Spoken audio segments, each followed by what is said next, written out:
Welcome to the Catholic Sobriety Podcast, the go-to resource for women seeking to have a deeper understanding of the role alcohol plays in their lives. Women who are looking to drink less or not at all for any reason. I am your host, Christy Walker. I'm a wife, mom, and a joy-filled Catholic, and I am the Catholic Sobriety Coach, and I am so glad you're here. Hello, friends. Today we are asking the question, should you start with food or alcohol? Because let's be honest, both can feel like they're running the show sometimes. Sugar, I've been there. Scrolling Instagram at 10:30 p.m. when I promised myself I'd be in bed by 10. Yeah, I've been there too. We all have our little comfort buttons. But here's what I want you to hear. For a long time, I didn't feel well. I was tired. I had stomach cramps in the evenings. My brain was foggy. My sleep was restless. And I thought that was just life or my age, or maybe I just wasn't disciplined enough. But when I finally did an inflammation diet, which is basically an anti-inflammatory reset, I discovered that some of the foods I loved, foods I thought weren't affecting me at all, are actually the very things blocking me from feeling better. And once I identified and removed those, my whole health started to shift. So that experience taught me something very important, that sometimes what we think is the problem isn't really the root. And that's exactly what I want to unpack with you today. So by the end of this episode, you're going to know exactly where to start, food or alcohol, and you'll walk away with some small concrete steps that you can put into practice right now. Little wins that are going to snowball into greater freedom. Now, before we get technical, let's name why this question, do I start with food or alcohol, matters so much. Most of us juggle both overeating and overdrinking. They light up the same reward pathway in the brain, dopamine. So both can become quick comfort buttons when we're stressed, lonely, or bored. Different behaviors, the same wiring. That's why it can feel like whack-a-mole. You push one down and the other pops up. The risk is starting in the wrong place. It's like shoveling snow in a blizzard. You can spend a lot of effort, but the minute you turn around, the snow is right back on the driveway. Before my elimination diet, I was doing things mostly right. I was taking supplements, eating foods I thought were healthy, and getting to bed at a reasonable time. But nothing changed until I tested and removed the actual triggers. Now, here's a simple way to see why order matters. First, night A, no drink. You finish dinner, a sweet snack that sounds nice, but it's optional. You can take it or leave it. You tidy the kitchen, maybe read and pray, and your sleep is okay. Night B, with one drink, you have the same dinner, but now alcohol is in your system. And two things tend to happen. The first is that in the brain, alcohol reduces activity in the prefrontal cortex. That's the area that supports planning, judgment, and impulse control. So when a system is turned down, it's harder to stick with just one of anything. And then in the body, alcohol begins to disrupt normal glucose regulation. And that nudges sleep toward lighter, more fragmented cycles later that night. So now you put those two together and you get a very predictable chain. Stronger snack urges after the drink, more scrolling, later bedtime, lighter sleep, and that leads to a rougher morning. Same you, same values, and same intentions, but a different sequence of inputs on your brain and body. So this isn't about willpower or worth. It's about sequence and physiology. Pick the right starting place and you'll feel traction quickly. Pick the wrong one and it's spinning wheels. Lots of effort and little movement. So here's a little self-check you can do. Ask yourself these questions. On the nights you drink, do food boundaries get looser? Are your next mornings more foggy, even when you ate clean? Do you keep changing food rules, but nights with alcohol undo them? If those resonate with you, if you are nodding your head yes, first I want you to know that there's nothing wrong with you. You're just gathering honest data. And honest data is a gift because it points to the most effective first step. I invite you to pray something like this. Lord, bring light to what is really driving this and give me the grace to respond. That's why this matters. Choosing the right starting place is how we stop chasing symptoms and begin healing causes. Now, in the next section, I'm going to explain in simple terms what alcohol does in the brain and body that makes moderation of anything much tougher, and why, if alcohol is in the picture, addressing it first often makes food choices dramatically easier. Okay, so let's talk about alcohol versus food in the brain. First, it's important for you to know that alcohol enters the brain quickly. Alcohol is a small fat-soluble molecule, and that matters because the brain has this protective filter. It's called the blood-brain barrier, and that blocks out many substances and bacteria. So when alcohol or ethanol crosses that barrier, it does so rapidly. So brain levels rise within minutes, and that is why you feel the effects so fast. Now, what changes once it's in the brain? Alcohol is going to reduce activity in the prefrontal cortex, and that's the part of your brain responsible for planning, judgment, impulse control. And when that prefrontal cortex activity drops, it's simply harder to inhibit impulses. This is physiology, not a character flaw. It explains why just one often precedes extra snacking, late scrolling, or skipping your plan. Alcohol reaches the brain quickly and it lowers executive control. That combination makes other moderation much, much tougher. Now, both food or sugar and alcohol trigger dopamine. Dopamine is the brain's motivation, that feel-good signal, but alcohol generates a much, much larger dopamine response, a dopamine spike, way higher than typical foods. With repetition, the brain adapts by lowering the baseline reward activity. And that means that everyday pleasures feel muted or blunt for a little bit. Many women describe feeling flat without wine. That's because the reward system is recalibrating. It's not a moral failure. Now, if you've tried to remove alcohol for any length of time, you may have noticed that your food control gets harder. And there's three main reasons for that. First, alcohol is sedating. It disrupts sleep architecture, so you get less deep sleep and REM and more fragmented sleep. And so poor sleep equals an increase in cravings and reduced regulation for the next day.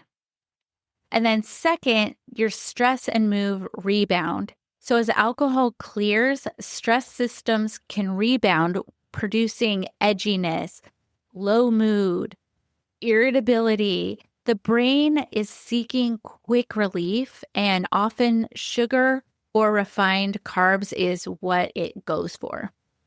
And then the third is glucose regulation. Alcohol interferes with normal glucose balance, which can increase hunger, and that drives cravings later in the evening. So 1 Peter 5:8 calls us to be sober-minded and watchful. Now, fragmented sleep and foggier cognition make that vigilance harder physically and spiritually.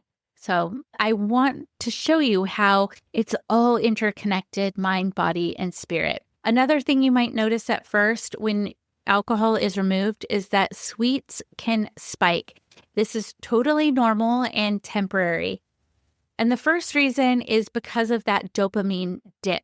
So when you stop a high dopamine behavior, like alcohol, the system briefly dips below its usual limit. And your brain is begging for a quick hit.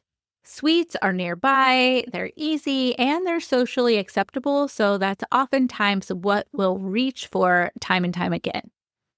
And then the second thing is that habit slot, that neural pathway, that evening treat moment still exists. So even though you remove the wine, you still have that pathway. And if wine leaves, then sugar is just going to slide in until the brain resets. Now, the good news is that as your sleep stabilizes and the baseline reward sensitivities normalize, which often take like 1 to 3 weeks, those urgent sweet cravings will usually fade. Now, you can ride out a 2 to 3 week window with some really practical and good swaps. The first is to make sure that you're getting protein and fiber earlier in the day. So aim for like palm-sized protein, eggs, Greek yogurt, chicken, legumes, those types of things.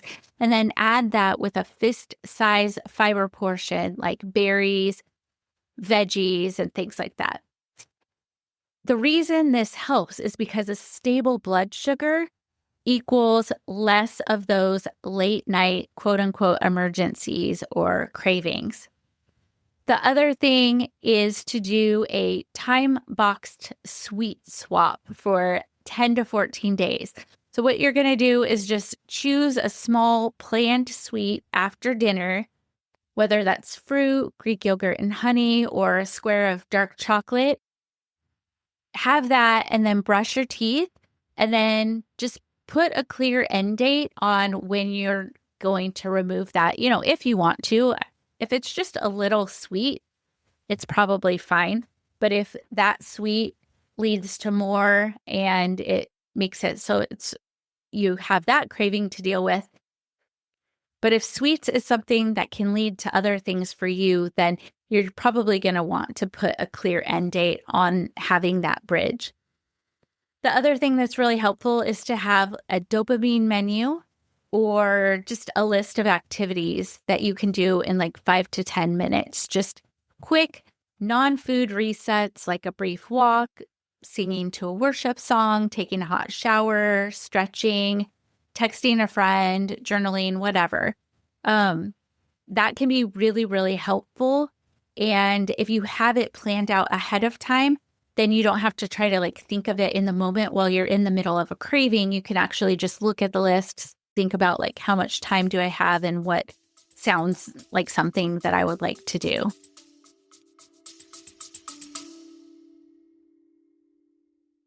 Right now, alcohol feels like the only way that you can cope with the stress of motherhood, social pressures, and maybe even fit in with your group of friends. But you're starting to realize that it's leaving you feeling ashamed, disconnected, and maybe even out of control. Imagine if you could wake up each morning feeling at peace and proud of the choices that you're making and free from the pressure to drink, whether that's at home or in social settings. And that, my friend, is where my 5-day Sacred Sobriety Kickstart comes in. By the end of the 5 days, you will feel more peaceful and in control because you will have more clarity and confidence around your decisions to take it or leave it. You're also going to learn how to manage your mind in a way that is aligned with your faith. You will learn how to speak truth over yourself, and that will help you root out what's keeping you stuck. So check out my 5-day Sacred Sobriety Kickstart and gain the clarity you need to make the decision to take alcohol or leave it from a place of peace. You can visit my website, thecatholicsobrietycoach.com. I have a pop-up there, or just go to my show notes.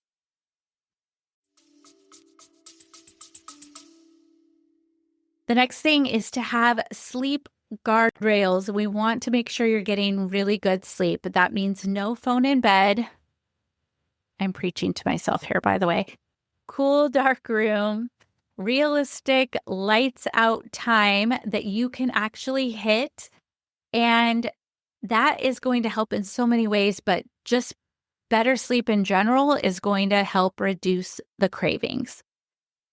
And then the last thing is to name your wins, no matter how big or how small. If you didn't drink, say, I didn't drink tonight. And that single choice helps executive control rebound and makes your food or alcohol changes much easier the next time. So how do you know if alcohol is the place to start? Ask yourself these 4 questions. First, do you eat more after drinking even one drink? Do your good food choices collapse on nights you drink? Are sleep, energy, and mood off despite otherwise solid nutrition? Do you keep hoping that food changes will fix it, but they don't stick? If you're nodding yes to most of those questions, then start with alcohol. Another thing you can do is a 72-hour experiment. It's simple, but it will help give you the awareness that you need. So go 3 days alcohol-free and jot down a 0 to 10 rating for each of these things. Sleep quality, evening food pressure, next morning energy and mood, sweet cravings, and your prayer focus. So if sleep, energy, and food pressure improve even 10 to 20% by day 3 or 4, that is meaningful biology talking. So a couple months ago, I was able to sit down with my friend Denise Jelinek. I've had her on the podcast several times, so you can look her up and listen to her episodes here. But this time I got to be on her podcast, which is Weight Loss with the Holy Spirit, to talk about the question that she gets asked a lot as a food freedom coach, which is food really the issue, or is alcohol the hidden driver? Denise brought to the conversation a compassionate food freedom lens, and I brought the alcohol freedom lens. And together we were able to offer a faith-first practical approach. We covered how alcohol's quick entry into the brain affects impulse control, why cravings can intensify after just one, how to stabilize meals without all or nothing rules, how to pray into this with hope rather than shame. We talked about those dual addictions and a bunch of other stuff. So I will go ahead and link to that podcast episode in my notes as well. So when you remove alcohol, you may wonder, what benefits am I going to see? What is actually going to start to improve? And a lot of things improve, but I'll break it down into 4 categories. So the first one is sleep quality. So you may have trouble falling asleep, especially if you use alcohol to fall asleep, but it does get better, and you will start to notice, especially if you have a sleep tracker, that your quality of sleep is going to start improving. The other thing is, and we talked about this before, is your glucose will stabilize. It improves. So that means fewer urgent cravings and calmer evenings. Your executive control will start to rebound, so that prefrontal function helps you to follow your plan without white-knuckling it. And then you're just going to experience spiritual clarity. It just will deepen for you. Your prayer, your discernment, accessibility to the Lord will just get much, much better and deeper as you remove alcohol. So when I removed the foods that were affecting me, I finally realized how poorly I'd been feeling. Sometimes we don't know how bad we feel until we start feeling good. And many women say the same thing when alcohol is out, that they have clarity, they have steadiness, they have peace, they love their mornings again. And it's so great to hear. And I always tell them, like, write that down so that you can look back on it and remember, because there are so many benefits. And sometimes they're very small and very subtle, but they are there. And the more distanced you get away from alcohol, or the greater you can reduce alcohol, the better you're going to feel. And once it's removed or greatly reduced, you're going to start experiencing some of these things and realize how much alcohol was actually taking from you. Now, some of the little things you can look for are, do you hit the snooze button less? Or maybe you're finding you even wake up before the alarm. And I'm not talking about 3 a.m. wakings. I'm talking about like naturally getting a good amount of sleep and waking up.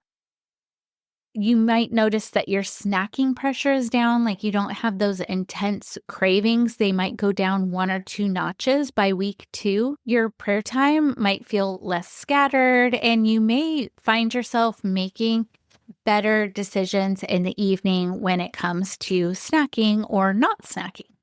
Okay, before we go, I'm going to give you just a framework for a 7-day starter plan. So this is just a 7-day pause. You're just gathering data. You don't need to have drama about it. It's just like a 7-day pause. Take a deep breath. It's good. You're good. You can do this. Okay, it's just 7 days. I've already talked about a few of these things before, but as my mom likes to say, it bears repeating. The first thing you're going to do is start tracking a few things, and you're going to rate them from 0 to 10. 0 is going to be very, very poor, and 10 is going to be the best ever. And you're going to be tracking your sleep, evening food pressure, your sweet cravings, and your next morning energy and food. So track that for 7 days. You can start on day 1. You can start on day 0. So if you're listening to this with wine in your hand, you can still start tracking your sleep and all of those things, sleep and food pressure and all of that today, and then, or tomorrow morning, and then you can, go forward for the next 7 days. The second thing to do with the 7-day starter plan is you're going to want to plan for a short, sweet surge. So just go ahead and allow yourself a planned sweet. Try to do it just after dinner, and it could be something healthy like fruit, Greek yogurt and honey, or 1 square of chocolate. I mean, if you have something else, you have something else. But one thing that can be super, super helpful is to have whatever sweets you're having and then brush your teeth. For me, that will keep me from wanting to have more. I don't know if it will help you, but try it out. It might work. The other thing is to stabilize early in the day. So stabilize those blood sugars early in the day. And you're going to do that by front loading with protein and fiber. So eggs and berries, Greek yogurt and oats, chicken and salad. That's going to stabilize your glucose during the day, and that is going to help you have calmer nights and less cravings.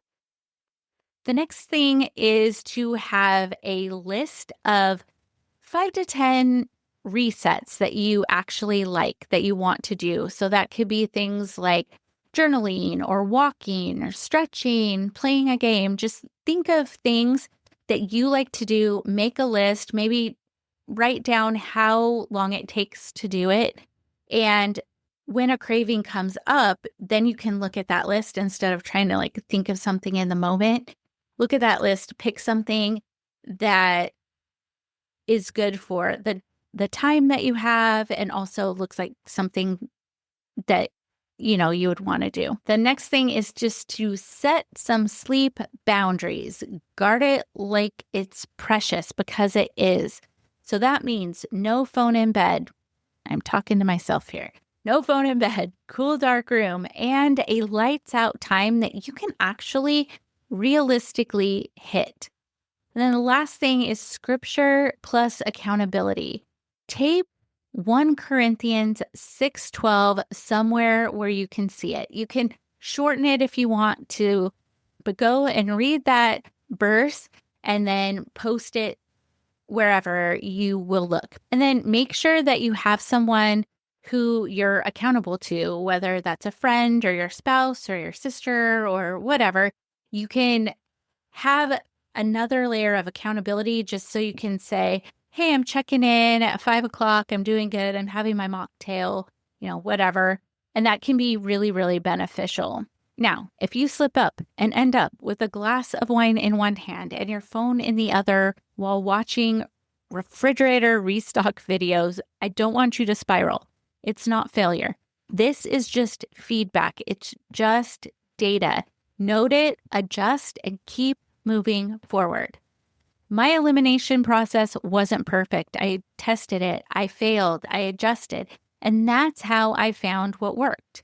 The rhythm is the same here. Awareness, remove, receive relief, and repeat. So you need to start where biology says you'll get the biggest lift. If alcohol is in the mix and those questions lit up for you, begin there. Give your brain a week to reset. Expect a short, manageable rise in sweet cravings.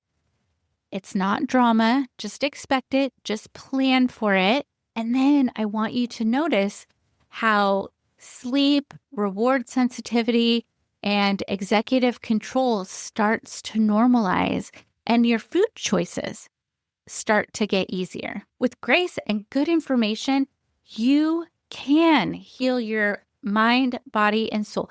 You can reduce or eliminate alcohol. And if you want support, join me in the Sacred Sobriety Lab. We bring together brain science, Catholic faith, and practical tools so that you can move from chaos to peace, one small holy step at a time. Get curious and trust the Holy Spirit. And I will talk to you again next time. Well, that does it for this episode of the Catholic Sobriety Podcast. I hope you enjoyed this episode, and I would invite you to share it with a friend who might also get value from it as well. And make sure you subscribe so you don't miss a thing. I am the Catholic Sobriety Coach, and if you would like to learn how to work with me or learn more about the coaching that I offer, visit my website, thecatholicsobrietycoach.com. Follow me on Instagram at the Catholic Sobriety Coach. I look forward to speaking to you next time. And remember, I am here for you. I am praying for you. You are not alone.